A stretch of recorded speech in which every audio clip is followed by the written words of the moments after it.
noite, prazer estar aqui com vocês. Essa conversa sobre São Paulo é uma conversa que me interessa muito, porque, bom, acho que dá para ver, eu sou carioca, e esse ano vai ser um ano de mudança da minha vida, que eu vou ficar mais tempo em São Paulo do que no Rio. Então, isso aí, para mim, é uma coisa que mexeu muito com a minha cabeça. O que significa, para uma pessoa tão carioca quanto eu, morar e estar em São Paulo? Eu vou mostrar para vocês, na realidade, são 2 projetos que eu desenvolvi exatamente sobre o assunto de São Paulo, pensando sobre a cidade.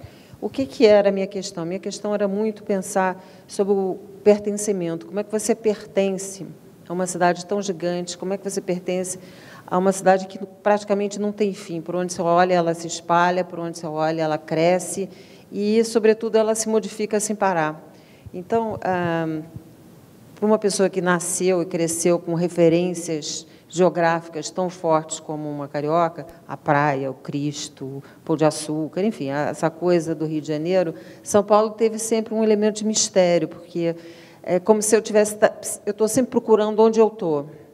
Então, essa questão, para mim, era muito importante. Então, eu resolvi fazer um projeto que, na realidade, ele acabou se desenvolvendo num segundo projeto, que é pensar isso, como é que uma pessoa se relaciona com a cidade, como é que a pessoa faz parte da cidade, como é que essa cidade acaba afetando a pessoa que mora ali. Então, o que foi muito curioso é que, eu vou começar com um videozinho, se vocês quiserem passar, depois eu volto ao assunto. Boletinha tá na cozinha, fazendo chocolate para a madrinha. Todas as pessoas que vieram a São Paulo vieram ao desafio. É dura, é complicada, é ótima. A visão que eu tinha de São Paulo era que tudo era a Avenida Paulista, Jardins, Moema. Para mim, São Paulo é grande, né? Bem linda! São Paulo. E São Paulo, um homem de terno e gravata, muito sisudo, com sua pasta de trabalho.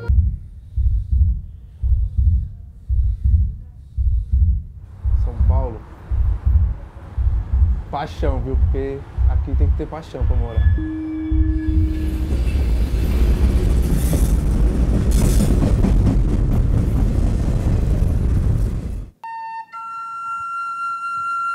Nosotros conocemos muchos lugares de São Paulo: Carapicuíba, Francisco de Morato, Bom Retiro, Jardim Brasil, Casa Verde, Jardim Peri, todo lado. Eu creio que conozco São Paulo mais que um brasileiro. Os brasileiros nos han recibido muito bem, nos tratam muito bem. Claro que há sempre alguns em todas partes que sempre nos tratan mal, ¿no?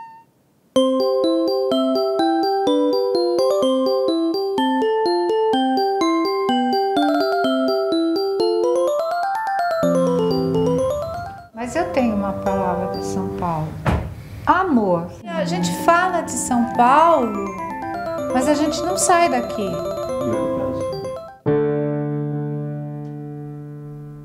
É uma cidade que te oferece um custo-benefício interessante em relação a outras cidades do mundo. Quando eu penso em outros lugares para morar, não é que a lista é muito grande de lugares que oferecem essa combinação. Por isso que mesmo quando eu tenho vontade de sair daqui, eu tenho dificuldade no final de sair por não encontrar uma cidade que me dá essa combinação de coisas que são importantes para mim. Porque não, é verdade, é um inferno. Se vocês, vem aqui 8h30 da manhã, vai aqui nessa esquina e fica olhando, é impressionante. É tudo entupido. Isso aí me deixa louco. São Paulo vai ficar fora de moda. Papai, eu quero ir embora pro Búzios. Bom, esses, na realidade, são pequenos trechos de vídeos maiores que eu cortei e editei. E esse trabalho, por que esse trabalho foi assim, tão importante para mim? Porque eu não conhecia São Paulo, na realidade, né? Quer dizer, uma série de lugares que estão aí, pessoas, enfim, situações de vida, então, para mim, eram inteiramente estranhas. Eu conhecia mais ou menos aqueles lugares por onde eu vou, trabalho, enfim, o nosso ambiente, assim, o meu ambiente mais próximo. Então, o primeiro trabalho, se puder passando 2 fotos, eu comecei a fazer um reconhecimento da cidade do ponto de vista aéreo, porque eu me dei conta de que conhecer a cidade de São Paulo era uma coisa assim, era praticamente impossível. Então, você precisa ter uma visão Google Earth, praticamente, para você conhecer a cidade. Então, você tem que se afastar da cidade para ter uma noção do que é, da dimensão dela. Então, o primeiro trabalho foi um livro, que é um livro Leporello, que é um trabalho que vai abrindo, ele tem 30 e tantos metros, o livro, é como se fosse uma imagem única. Na realidade, não é uma panorâmica real, mas é uma sucessão de imagens que vai construindo a cidade. E, com isso, é como se a cidade de São Paulo fosse assim, um grande novelo de lã, que eu pegasse um fio nesse novelo de lã e fosse abrindo para poder descortinar essa cidade tão difícil, tão densa, e que ela é tão densa que ela é a sua própria geografia. Então, essa ideia de que a cidade vira geografia, eu acho que é uma coisa de várias cidades muito grandes, mas é especialmente verdade para São Paulo. Num dos vídeos anteriores que a gente viu aqui, alguém mencionou que os rios de São Paulo são rios que não são integrados à cidade, mas assim, não é só o rio, a cidade excluiu a natureza por tudo, em todos os lugares. Então, ela é a sua própria geografia. Então, isso é uma característica muito importante de São Paulo. Então, esse trabalho foi um trabalho de descortinar, de mostrar e evidenciar essa visão de o que é isso, aonde que nós estamos, né? Então, ele foi desenvolvendo nesse sentido. Aí, depois que eu tinha feito esse trabalho, eu fiquei com a sensação, assim, as pessoas me perguntavam, mas e as pessoas? Você não quis fotografar as pessoas? Eu falei, não é que eu não quis fotografar as pessoas, simplesmente a dimensão da cidade anula a dimensão humana. Então, eu não tirei ninguém das fotos, elas simplesmente desaparecem, tal a dimensão, verdade, da cidade. Aí eu resolvi fazer o contrário, um projeto que eu partisse do interior das casas de São Paulo, fotografasse a cidade como um pano de fundo, mas a partir do ponto de vista dos moradores. Então, aí foi uma experiência de... Aí, realmente, eu posso dizer que eu passei a conhecer bem melhor São Paulo. Por quê? Porque aí você vê a relação muito forte entre como a pessoa vive, como a cidade afeta ela e o que significa morar aqui. Para mim, digamos assim, eu achei que o fator mais surpreendente dessa minha experiência é que tem uma ou outra pessoa que, evidentemente, reclama, quer dizer, todo mundo reclama, mas todo mundo reclama com reticências, no sentido de que as pessoas gostam da cidade. E por que gostam da cidade? Eu não sei agora, passado um ano, nesse momento de absoluta crise econômica, se a resposta seria a mesma desse trabalho que tem 2 anos. Mas eu acho que é uma questão de expectativa, não é uma questão de medida da realidade, porque eu entrevistei pessoas que tinham vidas duríssimas, vidas que provavelmente teriam vidas melhores em outros lugares, mas existe uma expectativa muito grande em relação à mudança. Então, o próprio fato de que é uma cidade que está permanentemente mudando faz com que as pessoas também tenham a sensação de que elas podem mudar, que dentro dessa mudança tem uma energia, tem uma situação de transformação. Então, eu diria que, com todos os defeitos da cidade de São Paulo, talvez essa seja a grande qualidade mesmo da cidade, que ela consegue, apesar de tudo, criar elos e laços e relações de pertencimento e formas de viver muito diferenciadas. E as pessoas conseguem, dentro desses nichos da cidade, com todas as dificuldades que a cidade, de fato, tem, criar uma situação de vida que elas se reconhecem. Então, como isso se dá, assim, bom, enfim, não sou socióloga, não sou historiadora, mas, enfim, sou fotógrafa, e a coisa, para mim, sempre passava por uma coisa muito mais impressionística do que por uma tese, na realidade. E essa impressão é que você, como uma das pessoas entrevistadas, um senhor fala, quem está aqui veio a um desafio, de certa forma. Quer dizer, parece uma coisa assim, um pouco caricatural falar dessa forma, porque nem todo mundo acha que... Nem todo mundo quer um desafio, nem todo mundo se vê dentro de um desafio, mas o fato é que São Paulo é um desafio gigantismo, é um desafio pelas dificuldades. Bom, enfim, a gente não precisa nem falar do problema do trânsito, o problema da falta de luz, o problema da falta de água, enfim, todas as questões que a gente sabe. Mas, dentro disso, foi se construindo uma dinâmica que eu acho que tem a ver, por isso que eu coloquei os bolivianos, que eu acho que a cidade também ela se enriqueceu muito disso, de ondas migratórias muito diferentes. Então, acho que as ondas migratórias trazem situações de vida e de experiências diferentes e vão agregando.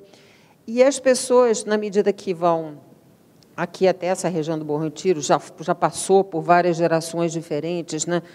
Comunidades judaicas, depois coreanos, depois isso e aquilo. Enfim, então, vai criando tessituras dentro da cidade de relacionamentos, de construção de identidades muito diferenciados de outras cidades que eu conheci. E eu acho também que tem uma questão de que existe uma relação de construção que o próprio ambiente, por exemplo, o carioca, para dar um exemplo óbvio, ele vive muito mais, de certa forma, na rua do que o paulista.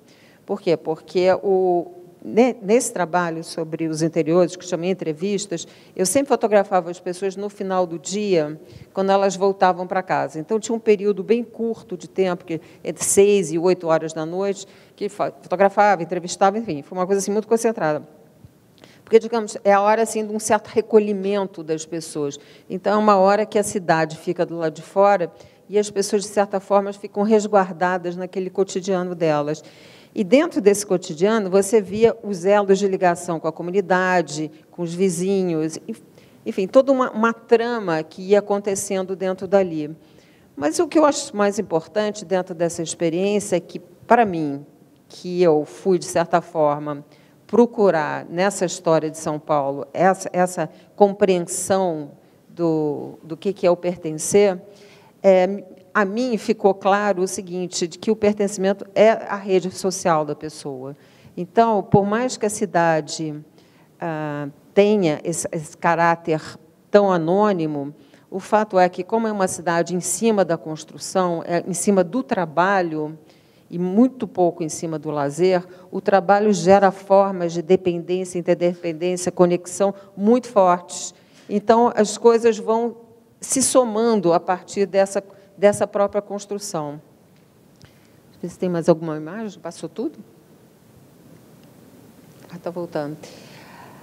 Então, o que eu acho que dá para conversar mais sobre a cidade é, quer dizer, dentro dessa questão toda que a gente está falando, como é que a gente pode melhorar isso? Eu acho que, certamente, essa questão das ciclovias, da cidadania, de expandir a cidadania no sentido mais óbvio, né? No sentido de trazer facilidades para as pessoas poderem se deslocar. Eu acho que o principal problema mesmo é o deslocamento, porque você cria guetos, né, com essa coisa do deslocamento. Então, você tem um programa, sei lá, no centro que você quer ir, mas você fala, cara, mas até chegar lá já acabou, já não vai dar. Enfim, essas questões aí que a gente está habituado. Então, eu acho que a conexão entre as pessoas tem que ser feita de uma forma mais fácil. Então, outra coisa que me deu assim uma sensação muito clara é que você tem uma outra, acho que até isso aqui que está acontecendo é um reflexo disso. Você tem uma segunda cidade, né, que é a cidade da internet, né? Então, quer dizer, em todos os lugares do mundo tem isso, né? Mas certamente São Paulo é das cidades que você vai em que as pessoas estão mais ligadas na questão da internet, da comunicação, até praticamente uma coisa que isso até me irrita muito. Você vai jantar fora, qualquer lugar hoje em dia, você não consegue olhar para uma mesa que a pessoa não está olhando mais para o celular do que, enfim, conversando. Mas, por outro lado, você viabiliza relações e criar conexões e criar coisas que você também não teria. E o fato da cidade ser extremamente gigante e você ter um deslocamento gigantesco para fazer as coisas, essa simultaneidade gera também uma densidade psicológica que é interessante. Enfim, eu acho que o que eu tinha para falar é isso. Obrigada, Cláudia. Gente, eu lembro que, se vocês quiserem mandar perguntas para a gente, perguntas para a Cláudia, é só taguear a pergunta com a hashtag inquietações_SP, tá? Cláudia, então, uma das perguntas que já chegou aqui é a seguinte. Se você pudesse escolher um registro fotográfico que traduzisse a sua maior inquietação com São Paulo, qual seria? Eu acho que esses dois livros, eu acho que eles são exatamente isso. Quer dizer, essa ideia de que é uma cidade que não tem fim para mim, um registro mais apropriado para a cidade. Eu não acho que é exatamente a arquitetura, a cor, se é cinza, se é feia, se é bonita. Eu acho que o que é uma cidade quase infinita, uma cidade que continua se multiplicando. Ela como que chama isso? Ela se recria o tempo todo. Então, eu acho que essa imagem de uma cidade contínua, infinita, para mim, é a imagem de São Paulo. Alguém tem alguma pergunta aqui no estúdio? Olá, boa noite. Eu também sou fotógrafo e me encanto por São Paulo. Assim como você, eu vim de outra cidade. A primeira coisa que me chamou a atenção em São Paulo foram as vistas, só que noturnas. Eu percebi que você fez muito diurno, pelo menos foi o que deu para ver. Ao longo desse processo, por que a escolha do dia e não da noite paulista? E qual foi a maior dificuldade que você encontrou por ser de fora, ou se isso ajudou, se isso facilitou de alguma forma? Bom, assim, um livro é o oposto do outro mesmo, né? Então, o livro diurno é um livro, digamos assim, da arquitetura. Por que eu quis fazer isso? Porque eu queria mostrar essa coisa. Quando você faz uma foto noturna, as coisas se equivalem um pouco demais, sabe? A vista, quer dizer, não é exatamente uma vista que eu criei como se fosse uma panorâmica, né? Falsa, no sentido que nem necessariamente um bairro está na sequência do outro, mas é um conceito, não é uma imagem conceito. Então, para você ter a diversidade da arquitetura, texturas e tal, era importante que fosse de dia. Nas fotos noturnas era o contrário. Eu queria criar como se fossem pequenas. Não sei se porque eu não estava olhando para a tela, eu não vi exatamente o que estava passando. Mas são fotos também panorâmicas, né? São fotos que eu me preocupei em mostrar. Não são exatamente retratos, são pessoas dentro de ambientes que contêm a cidade.